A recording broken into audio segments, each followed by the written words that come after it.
over the tight waist limp arm today.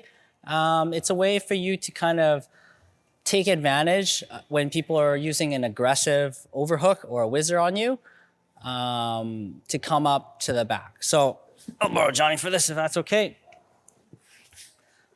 So starting from our tight waist position, right? We've set it so we have our scoop grip, we have our tight waist, and we have our outside hook, right? So anytime we want to get up from the tight waist position, the best way to do it is to slide the tight waist down, build up, and come to our knees, right? The reason being, if I try to build up from here and he wants to put an overhook on me and a whizzer, like it's hard because I carry all of his weight with this hand. So the first thing I want to do is slide this down past his butt for like a low single. The next thing I want to do is take this inside arm, put the elbow in front of the knee here. That makes it really, really easy to turn and come up to my knees, right? So once I'm up here, I can start to build up like this. And even if he tries to drive my shoulder down with that overhook, it's pretty tough because my arm is so low here, right? So there's a number of options you can do from here, but if you choose to execute the limp arm, it's kind of like a trap. So what I'm gonna do here is I'm actually gonna bring my arm back up so that he can get a purchase on that whizzer and drive my shoulder down. So when now he can do it because my arm's up here. If it's down low like this, he won't really drive too much pressure. So what happens is I kind of set him up for it. I put this up and I can start coming up and then he's gonna bring me back down. Most of the time people will come up on this leg so to really drive me down, right? So this is a lot of pressure. You can see my shoulder torquing out. All I'm gonna do is to take this hand to relieve some of the pressure, take the back side of my hand and put it in his back pocket or against his ass, right? So when he drives down now, this loses tons of the pressure. At the same time I do this, I'm gonna start coming up on my knees, right? And I'm gonna come back and around. And as I do that, I'm just gonna limp arm out and you're right across the back, right? So again, doesn't really matter which side, but you're gonna start in your tight waist position, right? So you have the tight waist, you have the scoop, and you have this inside hook here, right? To build up, again, the easiest thing for you to do is drop the hook down beneath the leg, pull the elbow in front of the knee, and that's gonna let you come up to your knee, right?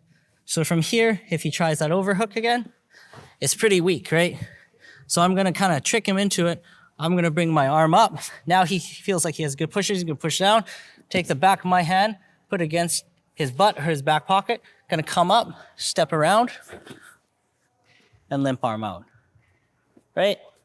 So you can do it without the back step, but what happens is if you do it on me, people will time you and they'll take your back. So if he's doing it to me, go ahead. Yeah, there you go, right? So he sets it up, from here, comes up. So he's in this position, right? So I have this whizzer. So if he tries to do that limp arm, so he's gonna take his arm behind my back and he goes, so he limps it out now. There's nothing really stopping me from coming over the hip, right? Whereas if he did it, so now step up and step around me with your left leg. Yeah, right? It's just that kind of motion where you can't come up and around, right? Do you need to see that? Sure. I'll borrow Dan for that. Thank you, sir. So again, I've set the tight waist, the scoop grip, and this Casoto hook here, the outside hook, right? So he's gonna throw a whizzer in like this. So what I'm gonna do to get that whizzer go low, so he can't really drive in, elbow in front, build up to my knees. So from here, if he tries to drive me down, it's pretty weak. But he'll feel like, once I go up here, he's like, yeah, he's got that big drive, he's gonna commit to it hard, right? Move down here, come up, step behind. Ideally, if you can step past his hip, he's kind of tall for me, but from here, it whips out, right? So he has no chance for this to scoop around, right? Whereas if he had it, and I was here, and I tried to do the same thing, I'm just gonna limp arm, go boom. So he could take this and tight waist me around the other side and wrap me up. Make sense? Yeah. So it's just an option from coming up to the knees in the dog fight, as it's commonly called. Cool.